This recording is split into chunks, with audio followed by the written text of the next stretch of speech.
నేను ఆటోనగర్లో దగ్గర నేను 34 సంవత్సరాల నుంచి వ్యాపారం చేస్తున్నాను. డిస్పోజల్ వ్యాపారం. మా నాన్నగారు వాళ్ళు ఏమో 52లో ఆటోనగర్ ఆటోనగర్ వచ్చిన కొత్తలో వచ్చారు ఇక్కడ. పాతోళ్ళ వీళ్ళు అందరూ. ఇప్పుడు డిస్పోజల్ షాపులు అంటే ఇప్పుడు దగ్గర బయట ఊరు నుంచి ఇటు బందరు, ఇటు పెడన, ఇటు ఏమో మచిలీపట్నం, తర్వాత వైజాగ్, ఇది కొండపల్లి, గుంటూరు అటు నుంచి వచ్చేసి ఇక్కడ కొన్ని వేల మంది బతుకుతున్నారు ఇక్కడ. అలాంటి ఆటోనగర్ బయట నుంచి వచ్చే ఇది ఆదాయం తగ్గిపోయింది మాకు.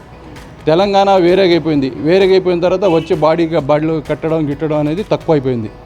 ఇంతకుముందు కొత్త చాసిస్లు వచ్చాయి, అది ఇప్పుడు రావట్లేదు. అది కంపెనీలోనే ఇచ్చేస్తున్నారు, మ్యానుఫ్యాక్చరింగ్ చేస్తున్నారు. ఇప్పుడు మొత్తం చెప్పేసి దగ్గర 50,000 మంది బతుకుతున్నారు ఈ ఆటోనగర్లో.